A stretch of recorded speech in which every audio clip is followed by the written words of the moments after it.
to him. Hi, hey guys, how you doing? Hey, it's great to be here. Thank you for all the kind words. That was super sweet. Yeah, of What's up, course. guys? T-Bates, I like your haircut. I just want to say that. Bates is here. He's around, but of course, we wanted to really get this kind of in for like our final segment. Just be able to like interview you guys and talk to you about like the team and everything. So for me, like, let's start from I guess the beginning. Talk to me about how you guys ended up acquiring the former Team Queso roster. Well, it's a space we wanted to be in for a while since starting Moist Esports. Rocket League has always been like our #1 priority for where we want to expand. One of our owners, Danny, is grand champ, so he's one of the best in the world, I'd say, and he's been glued to the scene for a while. So he'd always have the games on, and we'd always be going hype on our own, and just like think of it as a pipe dream. Like, man, imagine if Moist Esports was in Rocket League. And then we got lucky enough where Rizzo was orgless. They left him out in the rain, so I swooped in there on Twitter to see if we could pick him up. That ended up being the missing piece for us because Rizzo was integral to getting into this here. So he was helping us figure out like best possible teams, best way of approaching things, like when it comes to contracts, and just really the #1 way of approaching it in a player first way. So we approached what's now Complexity X True Neutral. We didn't win there, and then we also approached SRG and didn't win there, but it ended up being a blessing in disguise because Queso was a roster we watched at the winter major and we're just going wild for. And then all the timing worked out. Rizzo worked his magic, got a little wacky in the DMs, and then one thing led to another, and we managed to pick them up for Moist Esports. Dream come true, really. That's crazy. Thank you for also giving us like that detailed insight on everything too. Like that's super important for a lot of people who don't know like the process to have. Rizzo, this one's for you. You were left out in the rain, like MoistCr1TiKaL says, and he picked you up. But talk to me about your time here on Moist compared to like other orgs out there. Like, what makes it different? Oh, okay. So like, a lot of the other orgs I was talking to I feel like they didn't really know what a content creator would want. And Charlie being a content creator himself, he knows exactly what a content creator would. And so as I was talking to like a bunch of these orgs, they were just like being really hard with me on like what they wanted, like versus what I wanted. But Charlie and the rest of the team was like instantly open to a lot of the stuff I was like suggesting and throwing out there. And I knew they wanted to get into Rocket League as well, so I knew there was like a big opportunity there for us to get a team and do all that as well. And like I think at the end of the day, the most simple way to put it is that like Moist just wants to have fun and they just want to have a good time, and it's not like a bunch of business dudes in suits being all stern and stuff. So it's just really good vibes being here. Now, you guys, and which is also congrats, by the way, for that, Rizzo. Like, that's super dope. But I want to talk about like the watch parties, for example. Like, that clearly had an impact on the Rocket League community. Did you kind of feel that impact while you guys were doing it? Oh yeah. So since starting Moist Esports, it's always been like a great source of content for me. I love to just go like full caveman. I start hitting things with a baseball bat. Like I get real superstitious and crazy. Like it's super fun. And I knew going into Rocket League that would only really amplify that energy.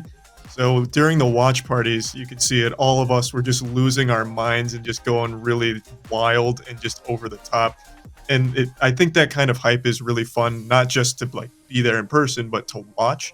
So the chat would always get behind it. You'd have people like spamming all kinds of like crazy superstitious beliefs. Like I haven't slept in the last 48 hours in order to keep the good vibes from Friday for grand finals and everything. And it's just a really fun atmosphere, I feel, when doing watch parties with a community that can rally behind a team. And the viewership was like really crazy. Like it was like 37K on grand finals for like the whole time. It was really fun. People just seem to have a great time just getting silly with us. I really appreciate the receptiveness from the Rocket League community to be so generous and supporting of the Moist Esports team.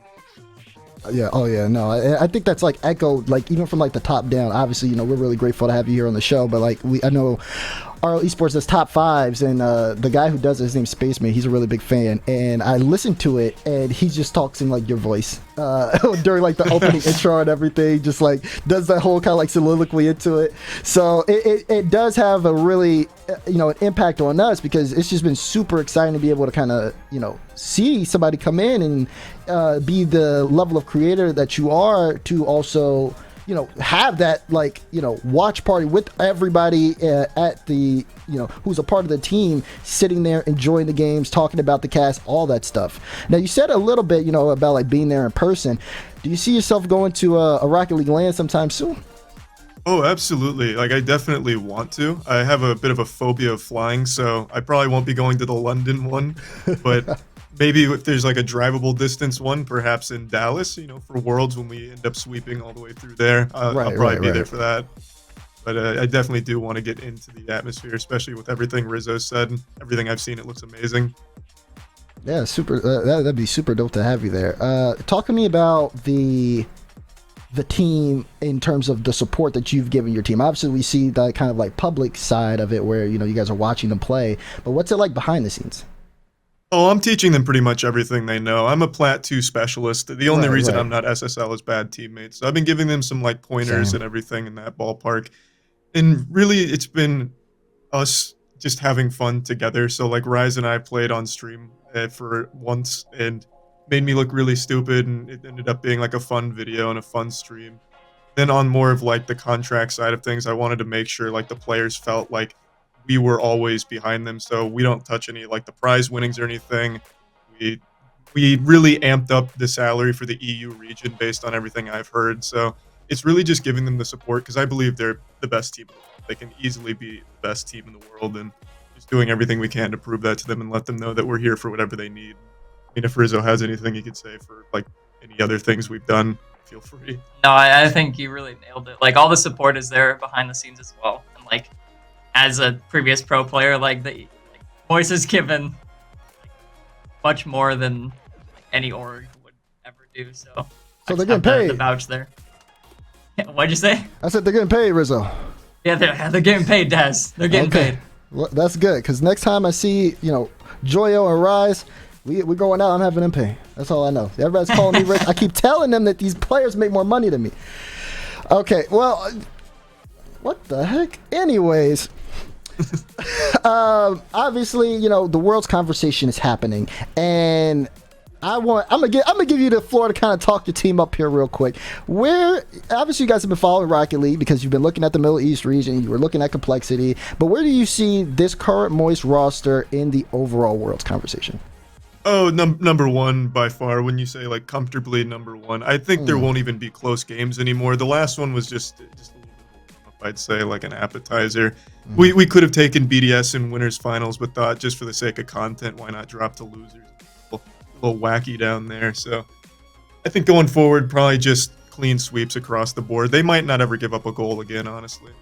You were talking about earlier how we've watched BDS dominance forever. We wanted to let that continue just a little bit until we really took over and swept the whole season. Yeah, that's what I was thinking. Okay, all right. All right. I know Bates isn't laughing. Yeah, he is freaking out. He is freaking out. Final question I have for you guys, because of course this is Rocket League, and you've invested in a team that is looking really good for the world's conversation, and you put a lot of effort and time and money into them. Talk to me about like the esports of Rocket League for you, and kind of like where you see the future of it going. Oh, I think Rocket League Esports is one of the most hype out there. Like, everything about Rocket League is so perfect for a viewer experience, even for people that aren't gamers. My parents watched us. Like, they watched those games and were glued to it. It's just such a fun spectator sport. And you guys mentioned it right before we came on with orgs doing more. I really do feel like tier 1 orgs could do a lot more to like put eyes on a game like Rocket League, because it is not only like one of the most fun sports for people that play the game, but for people that don't play the game, it's super fun to watch. Easy to understand, super flashy, super fun.